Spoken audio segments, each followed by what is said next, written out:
আমরা তো এরকম সিচুয়েশনের ভিতরে কখনো পড়িনি। আর এটা প্রত্যেকটা মানুষের জন্য এরকম কিন্তু ফার্স্ট টাইম, আপনাদের জন্য কিন্তু ফার্স্ট টাইম এরকম সিচুয়েশন। সো আপনারা যে পজিশনে আছেন আমরাও সেই একই পজিশনে আছি, প্রত্যেকটা মানুষই কিন্তু একটা এনভায়রনমেন্টের ভিতর দিয়ে যাচ্ছে। বাট আমার কাছে মনে হয় প্রত্যেকটা মানুষেরই সাপোর্ট করা উচিত। কারণ দেখেন যে আপনি যেটা বললেন যে গেট ভেঙে টিকিট পাচ্ছে না, খেলা দেখছে, বা দেখেন একটা নতুন যদি কোনো কিছু একটা এনভায়রনমেন্ট আসে সেটা কিন্তু একটু ডিফিকাল্ট হয়। এবার একটু ডিফারেন্ট হচ্ছে, বাট আমার কাছে মনে হয় প্রত্যেকটা মানুষ পাশে থাকাটা ইম্পর্টেন্ট। আর যেহেতু যে প্রবলেমগুলো হচ্ছে, আশা করি আমাদের যারা ক্রিকেট বোর্ডে আছে, যারা দায়িত্বে আছে, তারা এটা সুন্দরভাবে হ্যান্ডেল করবে। কারণ আলটিমেটলি দিন শেষে কিন্তু আমাদেরই সবার বদনাম হবে। সো আমরা যদি এই জিনিসগুলো যদি ঠিকঠাক মতন মেনটেন না করি, ঠিকঠাক মতন যদি আমরা ইউটিলাইজ না করতে পারি, তাহলে দিন শেষে আমাদের ক্রিকেটের জন্য বদনাম হবে এবং আমাদের সবার বদনাম হবে।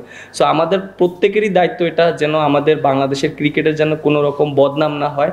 আমরা যেন খুব সুন্দরভাবে, যেভাবে আমরা বাংলাদেশ ইন্টারন্যাশনাল পর্যায়ে সবাই ক্রিকেট খেলছি, ওয়ার্ল্ডে আমরা ভালো করলে সবাই আমাদেরকে বাহবা দেয়, সেই জিনিসটা আমাদের প্রত্যেকটা মানুষের দায়িত্ব বজায় রাখা। যেটা বললেন এটা সম্পূর্ণটা টিম কম্বিনেশন বা টিমের যারা আছে তারাই ভালো বলতে পারবে। আর এন্ড অফ দ্য ডে যেহেতু ও ম্যাচ খেলছে না, অবশ্যই এটা একটা কনফিডেন্টের ব্যাপার, মোরাল ডাউন হবে একটা প্লেয়ারের। বাট ও এটা কিভাবে নিজেকে মেন্টালিটি সেট করছে, এটা সম্পূর্ণ ওকে আরও মেন্টালিটি কিভাবে গ্রো আপ করতে হবে বা করতে হবে, এটা ও হয়তো ডিসিশন নেবে। বাট হ্যাঁ, ওর সাথে কথা হয়েছে, বাট ও যেটা চেষ্টা করছে যে হ্যাঁ ও একটু পারফর্ম করতে পারছে না, প্রথম দিকে হয়তো সুযোগ পেয়েছিল আমরা দেখেছিলাম, বাট ও যে টাইপের প্লেয়ার সেই রকম পারফর্ম করতে পারেনি। বাট আমি আশা করি অবশ্যই যে এখনও বিপিএলে অনেক ম্যাচ আছে, যখন খেলবে অবশ্যই পারফর্ম করবে। আর চ্যাম্পিয়ন্স ট্রফির আগে যদি একটা দুইটা রান করতে পারে, তাহলে ওরও কনফিডেন্ট লেভেলটা ভালো থাকবে। দুই রকম কন্ডিশন। আপনি দেখেন যে দুবাইতে আমরা যেখানে খেলেছিলাম, আপনি যেটা বললেন যে আমরা 18 সালে ফাইনাল খেলেছিলাম ইন্ডিয়ার সাথে, ওইখানে একটু কন্ডিশনটা অন্যরকম, উইকেটটা অন্যরকম থাকে, ওয়েদারটা একটু হট থাকবে। আর উইকেটটা অনেক সময় বোলিংও অ্যাডভান্টেজ থাকে, ব্যাটিংও থাকে। বাট আমরা জানি ওইখানের কন্ডিশনটা কীরকম, সো আমাদের এটা একটা ভালো অ্যাডভান্টেজ থাকবে।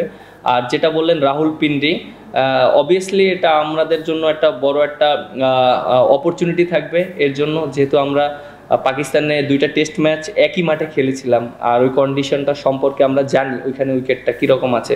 সো এটা একটা ভালো একটা বাত্রি আপনার একটা দেবে, কনফিডেন্ট দেবে প্রত্যেকটা প্লেয়ারের, বিশেষ করে আমারও অনেক কনফিডেন্ট দেবে, কারণ যেহেতু আমি ম্যান অফ দ্য সিরিজ হয়েছিলাম ওইখানে। কারণ উইকেটটা অনেক ভালো থাকবে, অনেক চ্যালেঞ্জিং থাকবে বোলারদের জন্য। সো অবশ্য আমরা বোলাররা ওইটা চিন্তা করবো যে কীভাবে আমরা ওখানে ভালো করতে পারি। আমরা তো খেলেছিলাম 2017 সালে সেমিফাইনাল ইংল্যান্ডে। সো অবশ্যই আশা করি যে সেমিফাইনাল খেলবো ইনশাআল্লাহ। আমাদের আলহামদুলিল্লাহ আমাদের টিমের অলরেডি 40% পেমেন্ট করে দিয়েছে।